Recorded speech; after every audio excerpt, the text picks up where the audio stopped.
여러분은 신앙에서 가장 중요한 것이 있다면 뭐라고 생각이 드십니까? 다시 묻습니다. 신앙에서 가장 중요한 것이 있다면 과연 무엇이라고 생각하십니까? 바로 믿음일 것입니다. 왜냐하면 믿음이라는 것이 있어야 신앙이 성립될 수 있습니다. 하나님이 계시고 하나님의 말씀이 있고, 그러나 우리가 믿음을 가지지 않는다면 결코 신앙은 성립될 수 없기 때문입니다.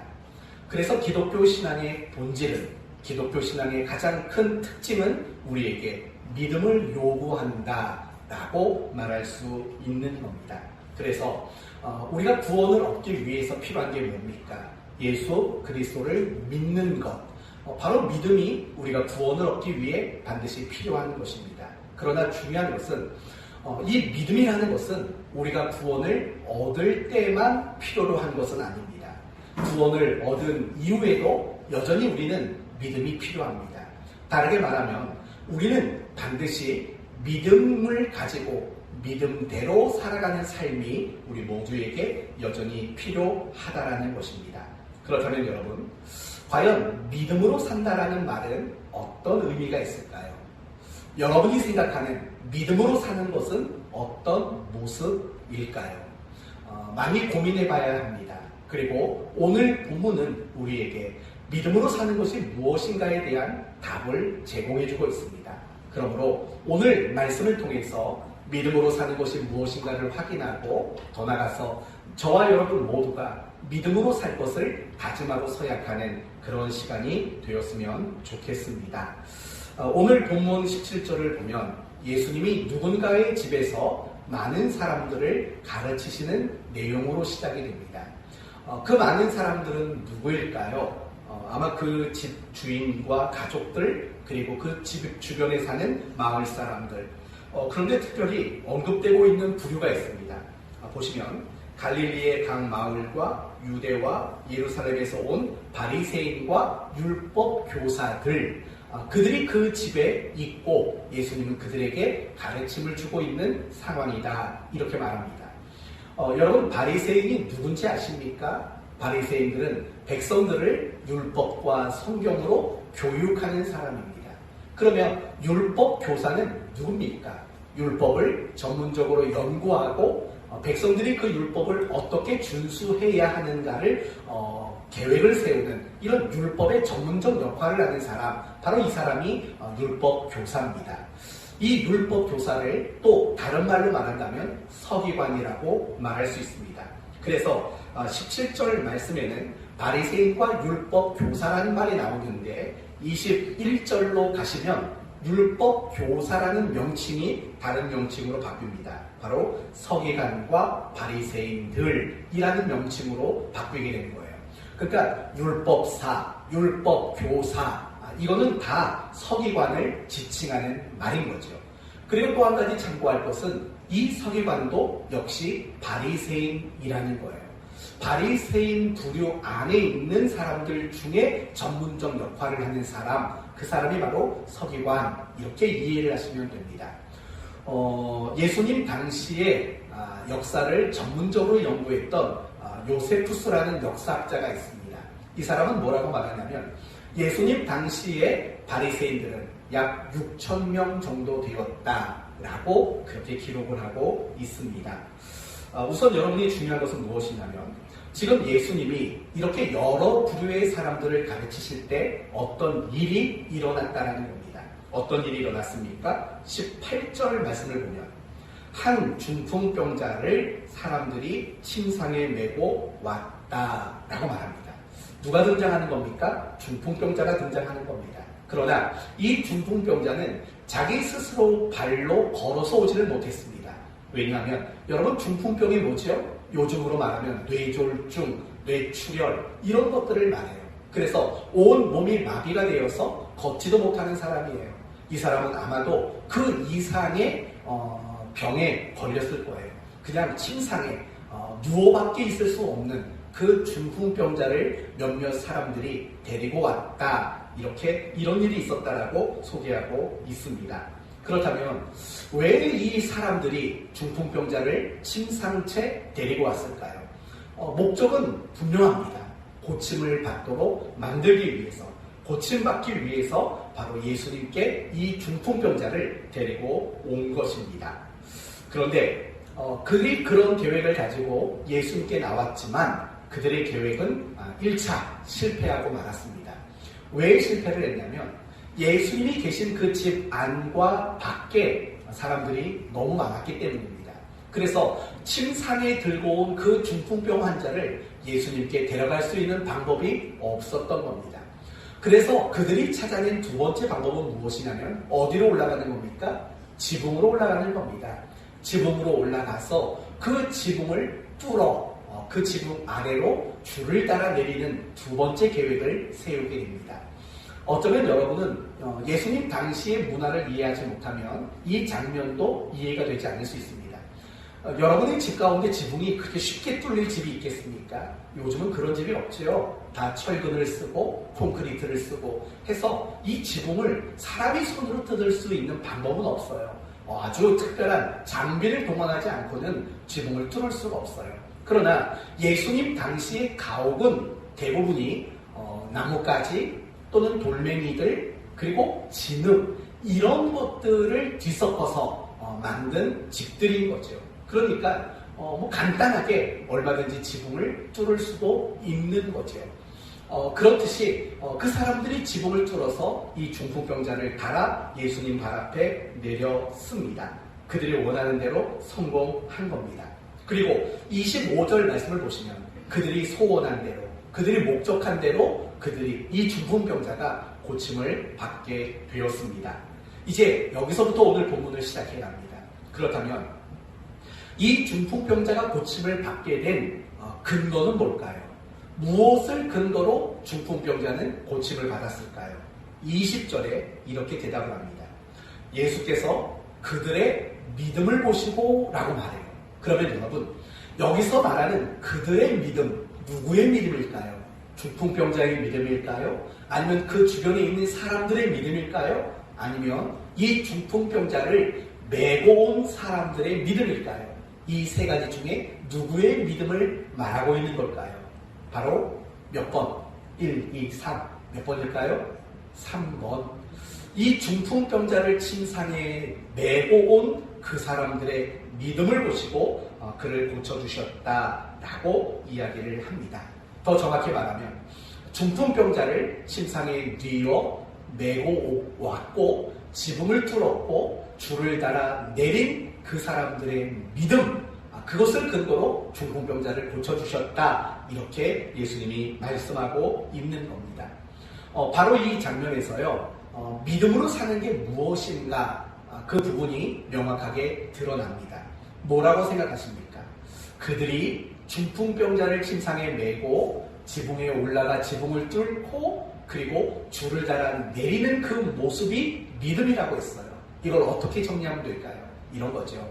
문제를 하나님께 가지고 나아가는 행위, 그것이 바로 우리가 믿음으로 사는 모습이다, 이렇게 이야기할 수 있다라는 거예요. 그들이 중풍병자를 데리고 올 수 있었던 이유가 뭘까요? 예수님은 고치실 능력이 있고 고쳐주시기를 원하신다라는 믿음이 있는 거예요. 그래서 그 믿음을 가지고 중풍병자를 메고 여기까지 찾아온 거잖아요. 지붕을 뚫고 줄로 달아 예수님의 발 앞에 이 중풍병자를 내놓았잖아요. 그게 바로 믿음으로 사는 모습인 거예요.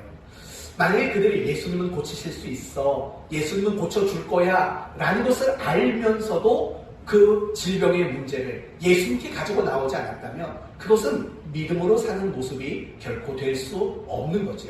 그들은 예수님의 능력도 알고 예수님이 기꺼이 그렇게 고쳐주실 것에 대한 깨달음이 있었고, 그것을 근거로 그들이 가지고 있는 중풍병이라는 문제를 예수님께 가지고 나온 거죠. 그게 바로 믿음으로 사는 것이다 라고 말할 수 있는 거예요. 우리가 성경을 보면은 믿음을 가지고 살았던 사람들의 이야기가 굉장히 많잖아요. 그런데 흥미로운 것은 뭐냐면 믿음으로 산 사람들의 공통점이 있다는 거예요. 그 공통점이 뭐냐면 어떤 문제가 있을 때마다 그 문제를 하나님께로 가지고 나갔다라는 공통점이 있어요. 한나라는 여인을 생각해봐요. 여러분, 한나는 어떤 사람입니까? 남편에게 참 사랑받은 사람이에요. 그렇지만 아이를 낳지 못한 사람이었어요. 여러분, 고대 사회에서 시집온 여자가 아이를 낳지 못한다는 것은요, 개인적으로나 또는 그 가문적으로도 사실은 굉장히 큰 문제거리인 거예요. 그럴 수밖에 없는 거죠. 여러분, 옛날에 우리 권사님들은 아마 그런 걸 들어보신 적이 있나 싶은데, 애 못 낳으면 쫓겨난다, 뭐 이런 식의 말도 옛날에는 있었다고요. 그만큼 시집온 여자가 아이를 낳지 못하는 것은요, 굉장히 큰 문제예요. 이 한나가 그런 문제를 안고 있는 여인이에요. 그것 때문에 슬픔이 있었고, 그것 때문에 늘 괴로웠던 인생을 살았던 여인인 거죠. 그래서 그 한나는 어떻게 했습니까? 그 문제를 가지고 성전에 올라가서 정말 눈물 흘리면서 하나님 앞에 기도를 하는 거잖아요. 그게 무슨 말이에요? 문제를 가지고 하나님께 나가는 거예요.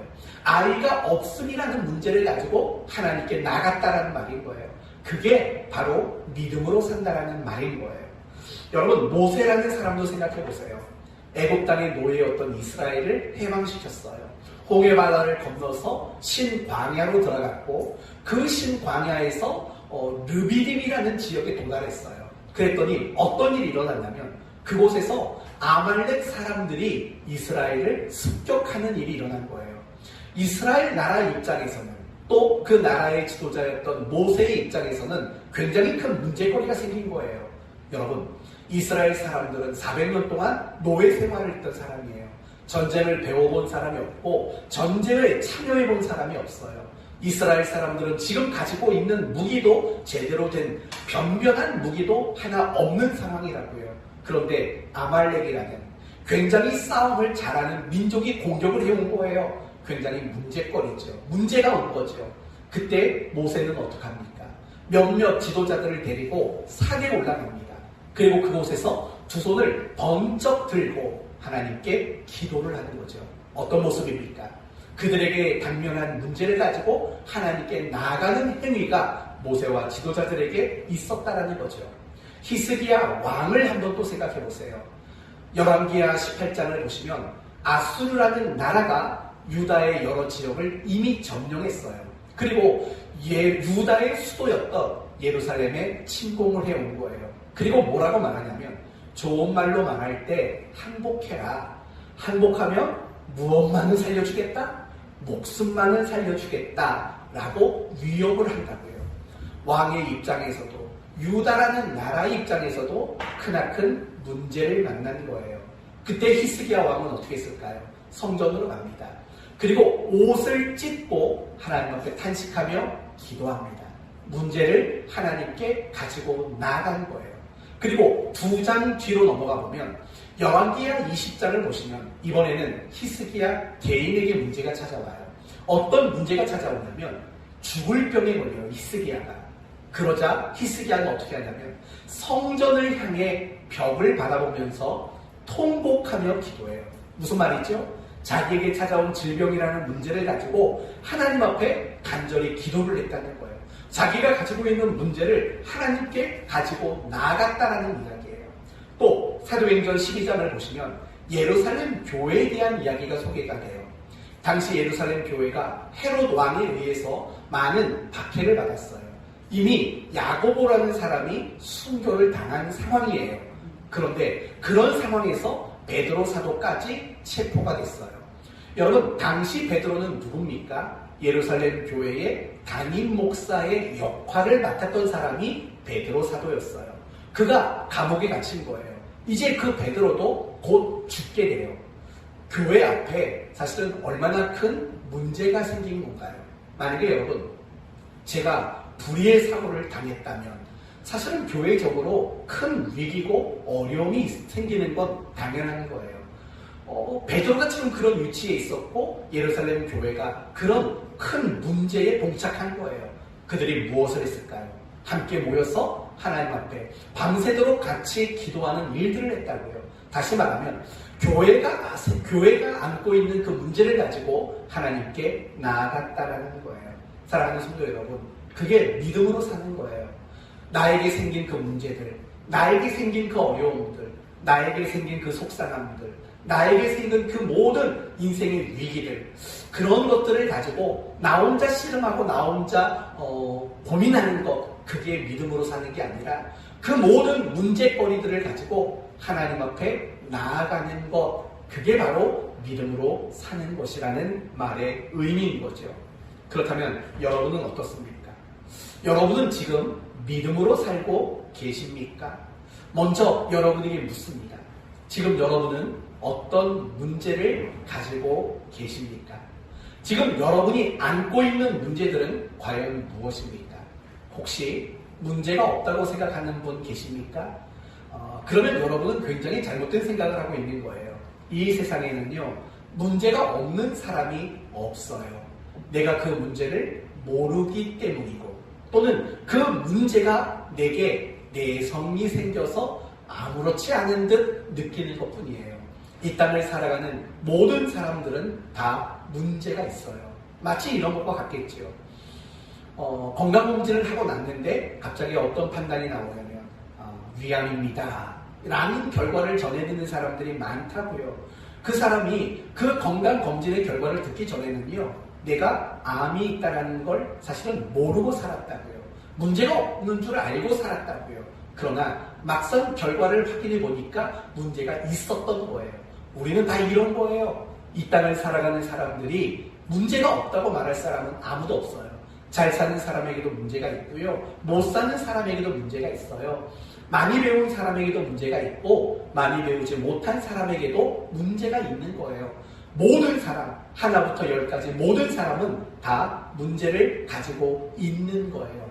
그러면 다시 물을게요.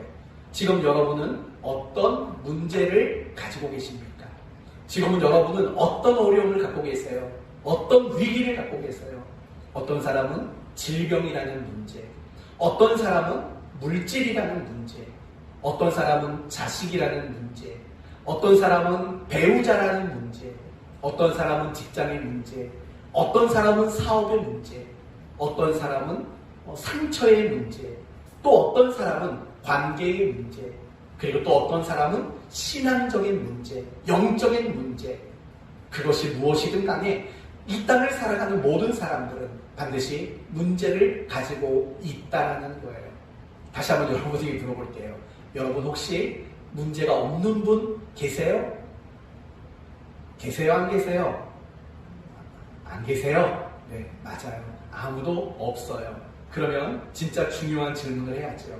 여러분은 모두가 문제가 있다고 동의하셨어요. 그러면 여러분은 그 문제거리를 가지고 하나님께 나아가셨습니까?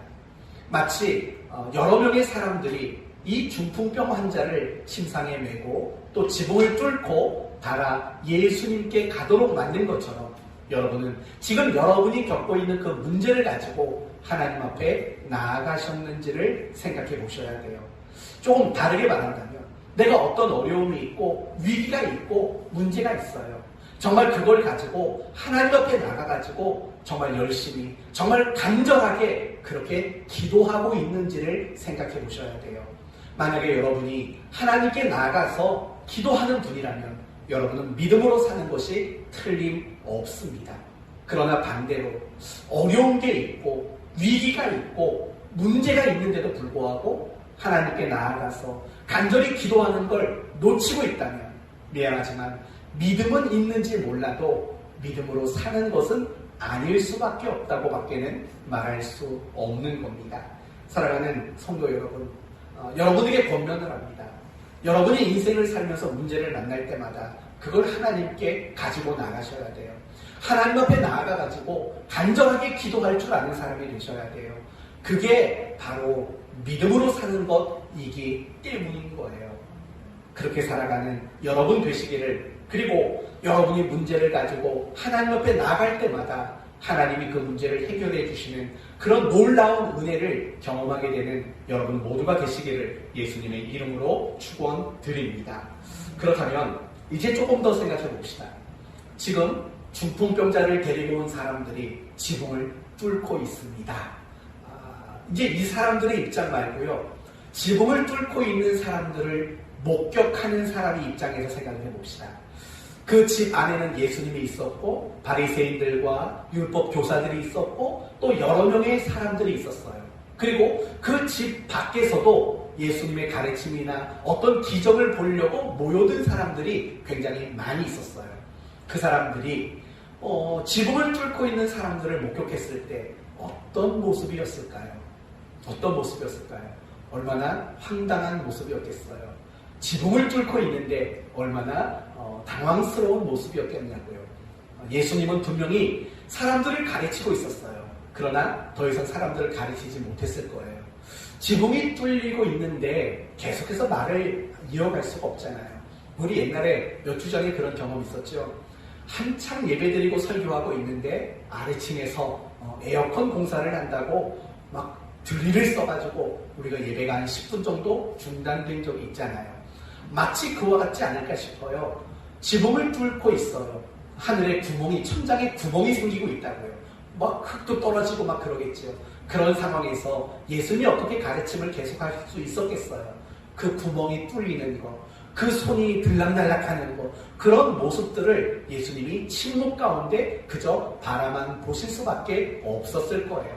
그리고 그 예수님과 함께한 사람들도 역시 마찬가지였을 거예요. 아무런 소리 못하고 그냥 그들이 지붕을 뚫고 있는 그 모습을 그저 침묵 가운데 바라만 볼 수밖에 없었을 거예요.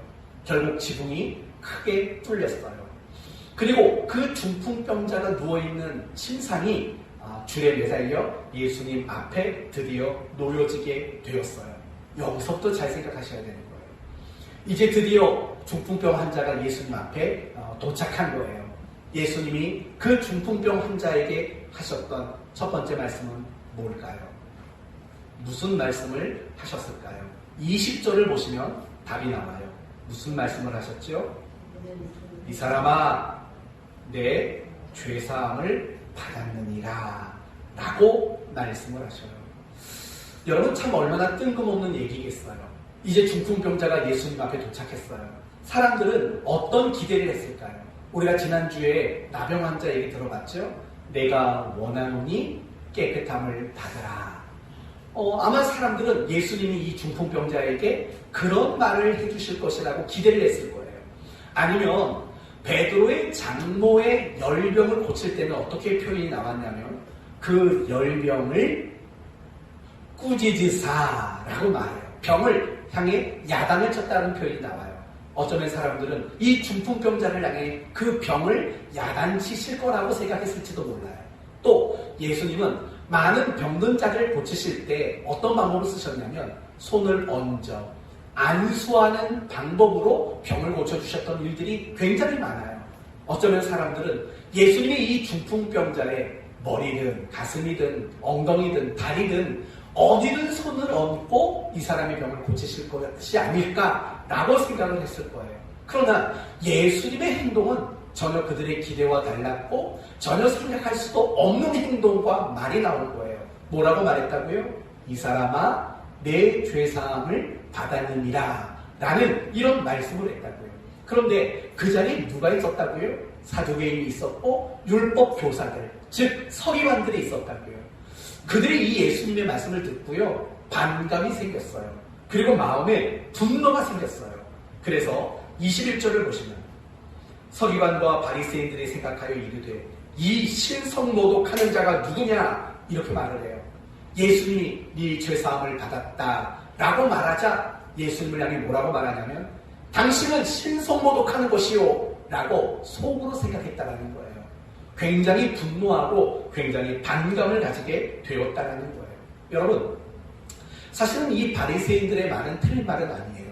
왜냐하면 정말로 죄를 사하는 권세를 가지신 분이 누구밖에 없기 때문일까요? 하나님 말고는 없어요. 천사도 사람의 죄를 사할 권세가 없어요.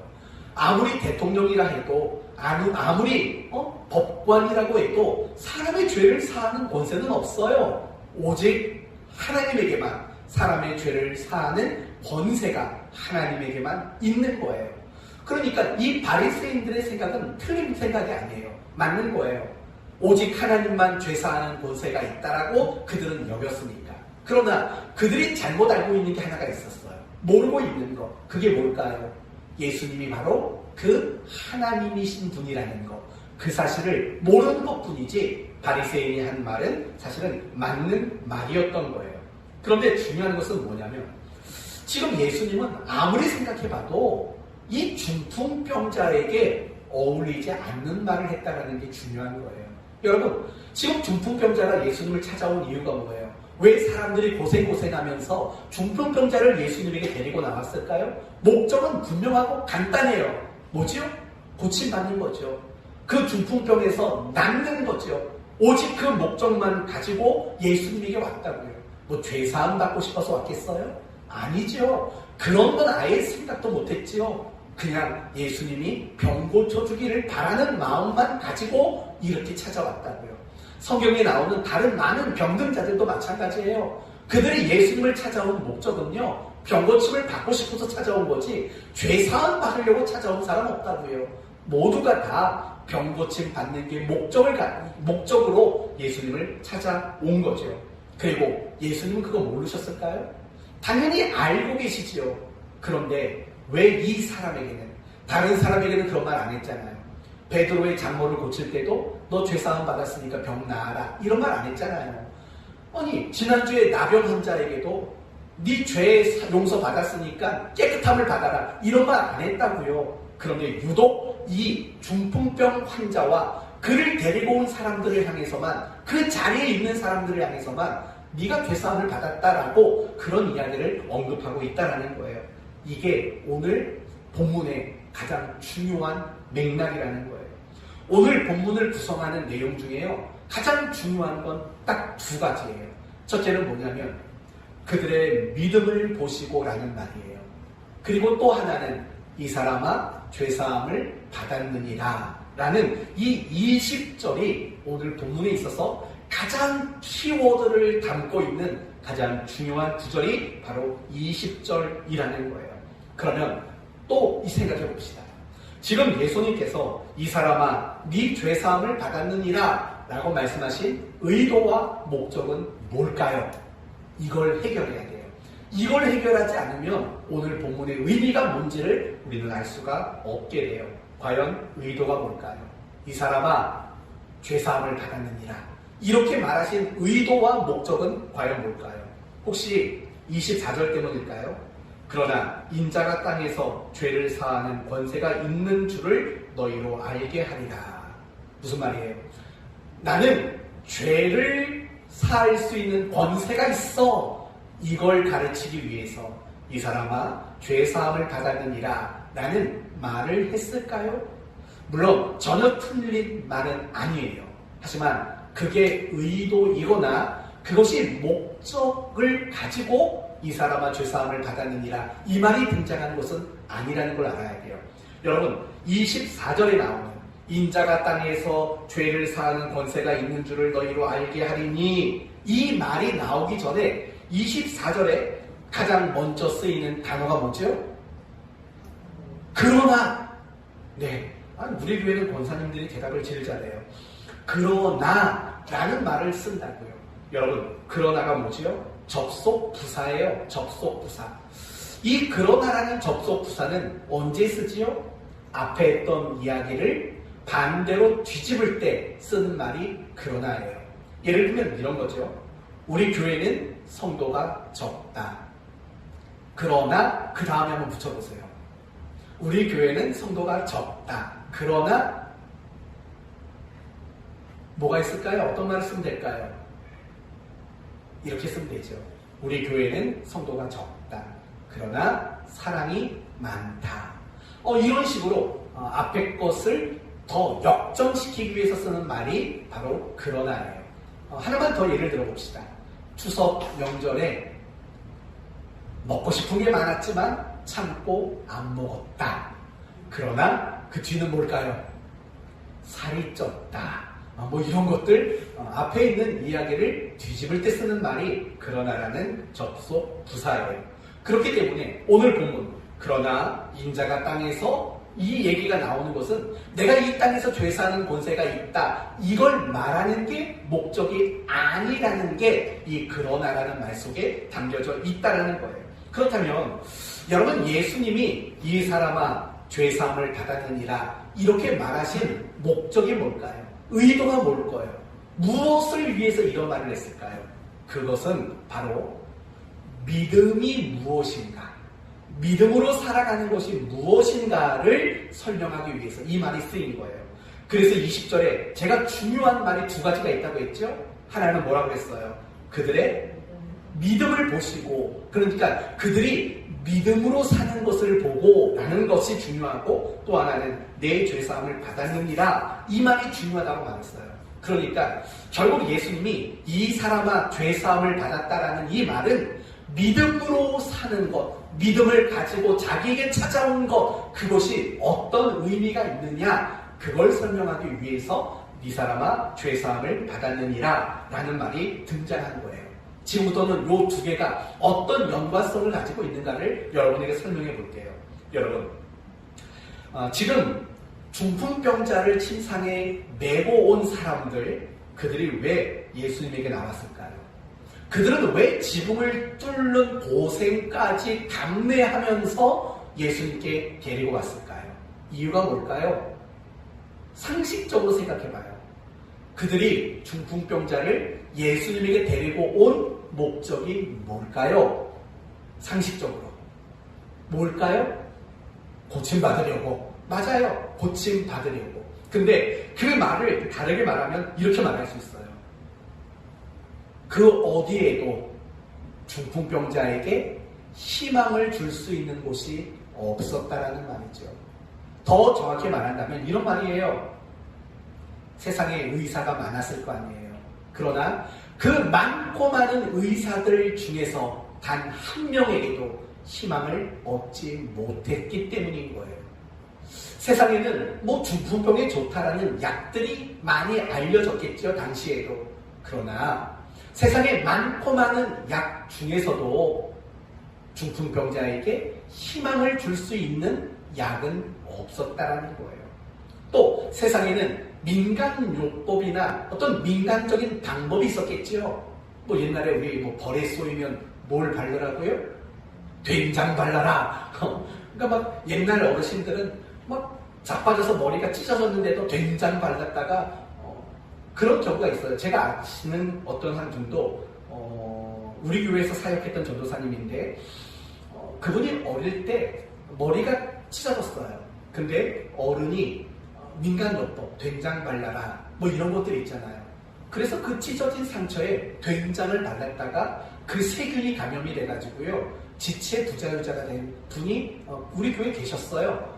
문종환 전도사님이라고.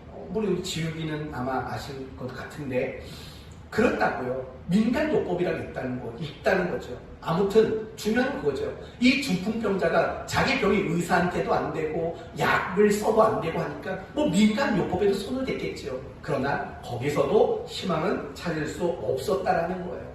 누구를 찾아가 봐라, 누구를 만나봐라, 이런 말도 얼마나 많이 들렸겠냐고요. 우리도 누가 어디 아프면 아이고 아무개 권사님 저기 가는 그 병원에 한번 가보세요. 그 의사한테 한번 가보세요. 여러분 이런 말 잘하고 잘 듣잖아요. 이 사람도 마찬가지라고요. 중풍병자가 이 병에서 좀 노임을 받으려고요. 얼마나 많은 사람, 얼마나 많은 방법들을 찾았겠냐고요. 그러나 이 사람이 지금까지 찾았던 사람이나 찾았던 방법 중에서도 모두가 다 이 사람에게 뭘 주지는 못했을까요? 희망을 주지는 못했다고요.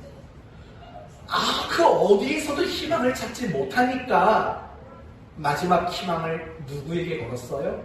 예수님에게 건 거죠. 만약에 다른 데에서도 희망을 줄 수 있는 것들이 있었다면 이 사람들이 중풍병자를 예수님에게 데리고 왔겠냐고요. 희망이 없으니까 마지막 희망과 마지막 기대를 가지고 예수님에게 찾아온 것 아니겠습니까? 바로 이런 것들이에요. 마치 이와 같은 거예요. 여러분, 죄를 사하는 권세는 누구에게만 있다고요? 오직 하나님에게만 있어요. 죄를 가진 사람이 이 죄의 문제를 해결하기 위해서는 유일한 희망은 하나님밖에 없는 거예요. 이게 연결이 된다는 거예요. 그 중풍병자를 데리고 온 친구들, 그 사람들, 그들은 믿음을 가지고 온 거예요. 믿음을 가지고 살았던 거예요. 예수님이 마지막 희망이라는 믿음. 그리고 예수님이 이 사람아 죄사함을 받았느니라고 말하는 것 역시도 인간이 죄사함을 받을 수 있는 유일한 희망이 하나님에게만 있는 이 면에서 두 개는 연결이 된다는 거예요. 지금 예수님이 말씀하시는 거예요. 믿음으로 산다는 것은 세상의 것에 희망을 주지 않는 거다. 믿음으로 산다는 것은 세상이 방법이 될 수 없다. 오직 믿음으로 산다라는 말은 하나님에게만 희망을 두는 거다. 오직 믿음으로 사는 것은 하나님의 방법대로 살아가는 것이다. 어떤 문제가 있어도 내 안에 그 문제에 대한 대답은 없다. 어떤 위기가 찾아와도 세상에는 이 위기에 대한 답을 줄 것이 없다. 오직 내 문제에 답을 주시고 오직 내 문제에 해결책을 주실 분은 하나님밖에 없다. 그래서 나는 하나님에게만 희망을 두고 하나님에게만 나가고 그래서 하나님만을 의지하며 하나님의 통치 아래 살아가겠다. 이게 바로 이런 마음으로 살아가는 것, 그게 바로 믿음으로 사는 것이다. 이걸 설명하기 위해서 그들의 믿음을 보시고 이 사람아 내 죄사함을 받았느니라 라는 말씀이 등장하게 되었다는 것입니다. 사랑하는 성도 여러분, 믿음으로 사는 게 뭘까요? 문제를 하나님께 가지고 나가는 거죠. 문제를 하나님께 가지고 나간다는 의미는 뭘까요? 세상에 그 문제에 대한 진정한 답이 없고 세상은 그 문제에 대한 진정한 해결책이 없고 세상은 그 문제에 대해서 우리에게 어떤 은혜도 베풀지 못하는 곳이라고 깨닫고 확신하는 거죠.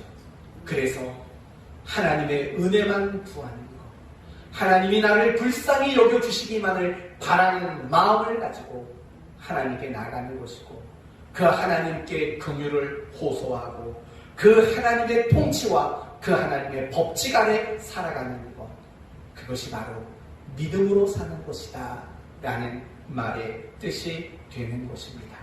사랑하는 성도 여러분, 사람이 살아가는 방법은 두 가지래요. 그리스도인이 살아가는 방법은 두 가지라고요.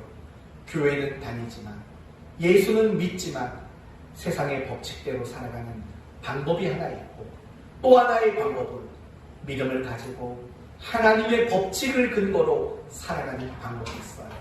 하나님의 법칙을 근거로 산다는 건 뭐예요? 마태복음에 이런 말이 나오죠. 속옷을 달라 하면 겉옷을 주고 오리를 가자 하면 심리를 가고 오른뺨을 치거든 왼뺨을 돌려대고 라는 말씀이 나와요. 그게 바로 하나님의 법칙대로 살아가는 거예요. 세상의 법칙은 그런 게 아니에요. 세상의 법칙은 절대로 맞지 않아요. 빼앗기지 않아요. 손해보지 않아요. 이게 세상의 법칙이라고요. 우리는 그리스도인으로서 이 둘 중에 한 가지의 법칙을 가지고 살아가게 돼요. 예수를 믿는다고 말하지만 세상의 법칙을 가지고 세상 사람들과 똑같이 살아가는 그 삶이 있어요. 그건 믿음으로 사는 게 아니에요. 여러분이 아무리 주여 주여를 외치고 여러분이 아무리 성경을 많이 보고 교회 나와서 예배를 드려도 그렇게 살면 그건 믿음으로 사는 게 되지를 못해요.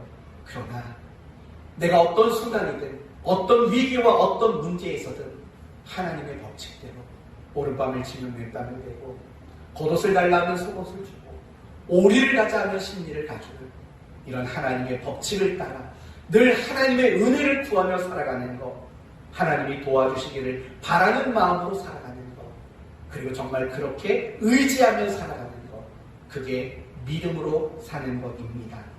이제 여러분에게 되묻겠습니다. 사랑하는 성도 여러분, 여러분은 지금 믿음으로 살고 계십니까?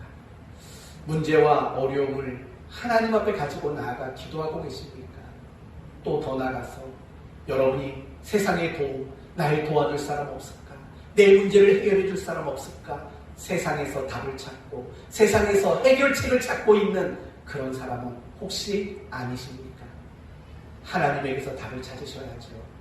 하나님에게서 해결책을 찾으셔야죠. 하나님만이 유일한 희망이 되셔야죠. 그러나 우리는 여전히 내 마음속에 하나님 말고 희망이 되어줄 무언가를 찾는 경우들이 많다라는 거예요. 옛날에 재미있는 예화를 드린 적이 있어요. 어느 집사님이 주일에 예배를 안 드리고 등산을 갔어요. 그런데 그만 발을 헛디뎌서 절벽 아래로 떨어졌죠. 살려고 발버둥 치다 보니까 나뭇가지 하나를 붙잡게 되었어요. 명색이 또 교회 집사잖아요. 이렇게 되죠. 하나님, 주일을 빼먹고 등산 온 거 용서해 주십시오. 그래도 저 하나님 자녀 아닙니까? 절 좀 살려주십시오. 간절히 기도했대요. 그랬더니 하늘에서 이런 음성이 들렸대요. 내 사랑하는 아들아, 내가 너를 살려주마. 그러면서 이렇게 말했다죠. 잡고 있는 그 가지 손을 놓아라 라고 말을 했대요. 이 깜짝 놀란 거죠. 하나님, 그 방법 말고 다른 방법 없습니까? 그랬더니 여전히 들려오는 소리는 똑같대요. 네가 붙들고 있는 가지를 놓아라. 한참을 고민하던 이 집사님이 이렇게 큰 소리로 외쳤대요. 거기 하나님 말고 다른 사람 없습니까? 라고 외쳤답니다. 결국은 하나님이 답이 되지 않고 하나님이 해결책이 되지 않은 거죠. 다른 사람, 세상의 것들이, 세상의 방법들이 답이 되고 해결이 되려고 했던 거지요. 그건 아무리 하나님을 불러도, 그건 아무리 하나님을 찾아도 그건 결코 믿음으로 사는 것이 될 수가 없는 거예요. 사랑하는 성도 여러분, 그것만 기억하세요. 여러분의 인생의 유일한 희망은 하나님밖에 없어요. 근데 자꾸 하나님이 아닌 것을 내 희망으로 삼으려고 한다고요. 그게 믿음을 역행하는 거예요. 그건 믿음을 저버리는 행동인 거예요. 하나님만이 내게 유일한 희망, 하나님만이 내게 유일한 답이시고, 하나님만이 내게 유일한 해결책이시고, 하나님만이 내게 유일한 위로시고, 하나님만이 내게 유일한 도움이시고 힘이시고, 하나님만이 내게 유일한 동행자라는 그 믿음을 가지고 하나님께 나아가는 것, 그게 진짜 믿음으로 사는 거예요. 다시 한번 물어볼게요. 여러분은 지금 믿음으로 살고 계세요? 더 구체적으로 두 가지를 물어볼게요. 첫째, 여러분이 혹시 주변 사람들에게 이런 말 들어본 적이 있는지 생각해 보세요. 당신 그렇게 살면 안 돼. 아니 그렇게 순진하게 세상을 살면 어떡해. 이런 말 들어본 적 있으세요? 아유 당신 그렇게 착해 먹어서 어떡해. 이런 말 들어본 적 있으세요? 그러면 여러분은 믿음으로 사는 사람일 확률이 많아요. 왜냐하면 세상은 절대 그렇게 사는 걸 용납하지 않거든요. 세상은 진화론이 세상을 주장해요. 다시 말하면 약육강식의 원칙이 세상의 법칙이고 규칙이에요. 강한 것만 살아남아요. 강한 사람은 약한 자를 잡아먹고 산다고요. 약하다는 것은 결국 도태되는 거예요. 여러분 진화론에서 늘 얘기하는 게 그거잖아요. 약한 종은 결국 도태되어서 사라진다. 강한 것만 남는다. 이게 진화론이 주장하는 이야기인 거잖아요. 그래서 이 진화론적 사고방식을 가진 사람들은요, 세상 사람들이든 아니면 신자든 간에 세상에서 이겨먹으려고 해요. 지지 않으려고 해요. 뭐 방법이 좋든 나쁘든 성공하면 그만이에요. 그게 세상 사람들의 방법이에요. 그런데 우리는 하나님 나라의 통치 속에 살아가죠. 절대로 그런 방식으로 살지 않아요. 우리는 순진하게 살아야 돼요. 우리는 착하게 살아야 돼요. 우리는 정직하게 살아야 돼요. 우리는 순둥이가 돼야 된다고요. 그러다 보면 세상 사람들이 우리를 향해 혀를 차며 말하겠죠. 그렇게 살면 안 돼. 내가 뭔가 속상하고 어려운 일이 있으면 세상 사람들은 늘 말해요. 받아버리라고. 뭘 받아야 받기는 받아버리라고. 멱살 잡으라고. 너도 할 소리 당당하게 하라고. 때려치라고. 세상 사람들은 늘 그렇게 얘기하죠. 그러나 하나님은 우리에게 그런 것들을 원하지 않아요. 착하디 착한 사람, 너무 순둥이 같은 사람 되기를 원하는 거죠. 그게 믿음으로 사는 거예요. 왜 그렇게 살 수 있어요? 내게 든든한 희망이 있으니까. 내가 겉옷 속옷 다 벗겨줘도 나에겐 희망이 있으니까. 오른밤을 맞아서 왼밤을 돌려대도 내게는 희망이 있으니까 그렇게 살 수 있는 거 아니에요. 오리를 가자 해도 심리까지 갈 수 있는 거. 왜요? 내게 하나님이라는 희망이 있으니까. 그러니까 그렇게 살 수 있는 거예요. 아무리 악한 자들이 우리를 박해하고 우리를 미워해도 우리는 그들을 미워할 수 없어요. 도리어 그들에게 축복하고 그들에게 복을 빌어줄 수밖에 없어요. 왜요? 우리에게는 하나님이라는 영원하고 진정한 희망이 있기 때문인 거예요. 또 여러분에게 물을게요. 매일매일 기도하며 살아가세요? 그렇다면 여러분은 믿음으로 살고 있는 것이 맞아요. 기도란 무엇입니까? 기도는 결국 이거예요. 내가 할 수 없는 것을 하나님께 구하는 것. 그게 기도잖아요. 여러분, 내가 할 수 있는데 기도하는 사람 보셨어요? 아니라고요. 내가 할 수 없으니까 하나님께 기도하는 거예요. 내가 내 자식들을 도울 수 없으니까, 내가 내 자식을 지킬 수 없으니까 하나님께 기도하는 거죠. 만약에 내가 내 힘으로 내 자식을 지킬 수 있다면, 책임질 수 있다면 뭐하러 기도를 해요? 기도할 이유가 없죠. 그런데 아무리 생각해 봐도요, 내 힘으로는, 내가 아무리 내 자식을 사랑하고 아무리 내가 내 자식을 위하는 마음이 태산같이 크다 해도 내 자식을 지킬 수가 없어요. 가끔씩 저희 딸내미가 잠이 들어있으면 심장 소리를 들어볼 때가 있어요. 아마 부모들이라면 다 경험해 보신 적 있을 거예요.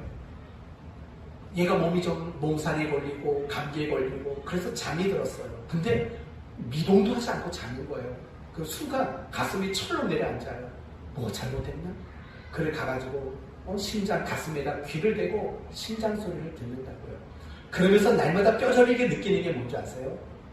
제가 제 딸에게 늘 그런 약속을 해요. 이렇게 말해줘요. 엄마, 아빠가 널 꼭 지켜줄게. 이런 말을 저는 되게 자주 해요. 그리고 가끔씩 그런 말도 해요. 나는 딸을 너를 위해서 죽어줄 수 있어. 이런 말을 해준다고요. 근데 저희 딸이 이렇게 말해요. 나는 그렇게까지는 못해. 그냥 아빠가 힘들면 도와주는 건 돼. 근데 죽는 것까지는 안 돼. 그렇게 얘기하기도 해요. 당연히 그거는 어른인 사람들도 마찬가지라고 봐요. 부모는 자식을 위해 죽을 수 있어요. 근데 반대로 자식은요, 부모를 위해 죽는 게 사실은 어려운 것 같아요. 여하튼 다시 중요한 건 그거예요. 제가 딸에게 늘 말한다고요. 지켜줄게. 내가 너를 위해서 필요할 때 죽어줄게. 이런 말을 해요. 근데 가만히 생각해 보면요, 죽어줄 수는 있을 것 같아요. 그거는 망설이지 않을 자신이 있어요. 근데 내가 널 지켜줄게라고 한 그 말은요, 사실 자신이 없어요. 학교 가서 무슨 일이 있을지, 계단이 많은데 그 계단에서 무슨 일이 있을지, 요즘에 하도 험악한 세상이라서 험악한 사람들이 많잖아요. 아니 내가 없는 자리에서 그런다면 내가 어떻게 지켜줘? 자신이 없어요. 그러니 결국 우리가 희망을 걸 수 있는 건 하나님밖에 없는 거죠. 그렇기 때문에 하나님께 기도하는 거죠. 기도는 내가 할 수 없는 것이 있다라고 알기 때문에 하는 거예요. 기도는 내가 못하기 때문에 하는 거예요. 그래서 하나님 앞에 처절하게 엎드려서 저는 아무것도 못합니다. 제겐 답이 없고 제겐 실력이 없습니다. 하나님 도와주셔야만 합니다. 그 마음의 표현이 결국에는 기도일 수밖에 없는 것 아닐까요? 그러니까 정말 믿음으로 살아가는 사람의 특징은요, 기도일 수밖에 없는 거예요. 그래서 여러분에게 늘 기도 열심히 하라는 거예요. 새벽에 나와서 기도하고 저녁에 나와서 기도하고 정말 직장에서 일을 할 때마다 짬짬이 잠시 눈을 감고 기도하고 그렇게 기도하는 삶을 살아가는 것, 그게 결국은 믿음으로 살아가는 거 아닐까요? 그러나 이제부터 반대예요. 하나님께 희망을 두지 않고 기도하지 않아요. 그 행위는 어떤 행위와 같냐면 신성 모독과 다르지 않아요. 하나님은 우리에게 많은 약속을 주셨어요. 고아처럼 내버려 두지 않겠다. 내가 너와 늘 함께하겠다. 내가 널 지키겠다. 널 사랑하겠다. 내가 너를 책임지겠다. 좋은 걸 주겠다. 많은 약속을 주셨다고요. 그럼에도 불구하고 기도하지 않고 하나님에게 정답과 해결책을 하나님으로 삼지 않는다면 그게 신성모독 아니고 뭐겠습니까? 오늘날 많은 그리스도인들이 이런 신성모독하는 죄를 가지고 살아가는 그런 경우들이 너무나도 많이 있다는 거예요. 사랑하는 성도 여러분, 믿음으로 사셨으면 좋겠어요. 문제를 가지고 하나님께 나아가는 것. 그리고 그럴 수밖에 없는 이유는 오직 하나님만이 유일한 희망이고 하나님만이 유일한 답을 주실 분이고 하나님만이 유일한 해결책이 될 수 있는 분이기 때문이라는 이런 분명한 확신이 우리로 하여금 어떤 문제가 생길 때마다 그리고 문제가 없을 때에도 하나님의 방식대로 하나님의 법칙대로 하나님 앞에 나아가 기도하는 그런 우리가 되도록 만들기 때문인 거예요. 그게 믿음으로 사는 거예요. 오늘 본문을 보면서 가장 강조되는 사람은 그 누구도 아니에요. 바리새인도 아니고 율법 교사도 아니에요. 중풍병자도 아니에요. 오늘 본문에 있어서 가장 주목되고 강조되는 사람은 중풍병자를 데려다 예수님 앞에 놓은 그 사람들이 가장 주목받는 사람들인 것을 잊지 마세요. 전 오늘 이 말씀을 묵상하면서 믿음으로 산다는 것의 또 한 가지는 무엇일까? 이 중풍병자를 침상에 메고 데려온 그 사람들의 모습이야말로 믿음으로 사는 자의 모습이 아닌가라는 생각을 해보았습니다. 여러분, 가끔씩 신앙생활을 개인전이라고 생각하는 사람들이 많아요. 나 혼자 열심히 하고 나 혼자 은혜 받으면 된다고 생각을 해요. 하지만 그건 신앙생활이 아니에요. 진정한 신앙생활은 2인 삼각경기예요. 2인 삼각경기. 어떤 건지 아시죠? 코로나 이전에 우리 교회가 봄, 가을마다 소풍도 가고 했는데 소풍 가면 체육대회를 하잖아요. 어떻게 했냐면 두 사람 나란히 세워놓고 한 사람은 오른발, 한 사람은 왼발 끈으로 묶어놓고 반환점 빨리 돌아오면 이기는 이게 2인 삼각경기라고요. 여러분, 어떻게 해야 이길 수 있을까요? 보폭을 맞추고 속도를 맞춰야만 넘어지지 않아요. 그러나 나는 잘 뛸 수 있다고 생각해봐요. 나는 잘 뛰어요. 그래서 혼자 냅다 쏜살같이 뛰어가면 옆에 사람은 어떻게 될까요? 넘어지고 쓰러지는 거죠. 그리고 그 사람이 넘어지게 되면 어떤 일이 일어날까요? 나도 넘어져요. 더 이상 경주를 할 수 없게 되는 일이 일어나요. 신앙생활은 2인 삼각 경기예요. 여러분 주변에 예수를 믿지 않는 사람이 있다면 오늘 중풍병자의 친구들이 그를 예수님께로 데려간 것처럼 그 일을 하셔야 돼요. 여러분 주변에 믿는 사람들이 더 믿음 생활을 잘할 수 있도록 도와주는 역할, 그 역할을 하는 게 바로 믿음으로 살아가는 성도들의 또 다른 모습이지요. 왜요? 이유는 간단해요. 하나님만이 유일한 희망이니까. 그 희망을 모르는 사람을 희망이신 하나님께 데려가는 것. 하나님이 희망이라는 건 알지만 그 하나님께 가까이 가지 못하는 자들을 희망에 가까이 가게 하는 것. 그게 믿음으로 사는 게 아니고 무엇일까요? 여러분 주변에 믿지 않는 사람들을 하나님께로 인도하고 있나요? 또는 우리 성도들의 신앙이 뒤처지지 않고 날마다 전진해 갈 수 있도록 여러분 관심을 갖고 우리 지체들을 위해서 기도하는 매일매일을 살아가고 계시나요? 점검하셔야만 합니다. 이제 오늘 말씀을 마치겠습니다. 신앙에서 가장 중요한 게 뭐라고 말했죠? 믿음이라고 말했어요. 신앙에서 믿음이 왜 가장 중요합니까? 신앙을 성립시키는 것이 믿음이기 때문에 그래요. 그래서 우리 기독교 신앙에서 가장 큰 특징과 가장 중요한 내용이 있다면 그건 바로 믿음이라는 거예요. 그 믿음이 있어야 우리는 구원을 받는 거예요. 그러나 구원을 얻기 위해서만 믿음이 필요한 것이 아니라 구원을 받은 이후에도 끊임없이 우리는 믿음이 필요해요. 믿음으로 살아가야 된다고요. 오늘 저는 여러분에게 세 가지로 믿음으로 사는 게 뭔지를 설명했어요. 첫째, 가장 기초적으로 뭐죠? 문제를 하나님께 가지고 나아가는 것. 둘째는 세상은 희망이 아니다. 세상이 주는 건 정답이 될 수 없다. 세상의 방법은 해결책이 될 수 없다. 오직 하나님만이 희망이며 하나님이 주시는 길만이 정답이며 하나님만이 진정한 해결책이시다 라는 것을 알고 하나님의 통치 속에 살아가는 것, 이게 믿음으로 사는 거라고 했어요. 마지막 세 번째는 뭡니까? 믿지 않는 자들을 하나님께로 인도하고 믿는 자들이 더 하나님께 가까이 나가도록 이 중풍병자의 친구들과 같은 침상을 메고 지붕을 뚫고 하는 이 희생과 섬김을 기꺼이 감수하는 삶, 그것이 바로 믿음으로 사는 것이다. 이렇게 함께 말씀을 나누었습니다.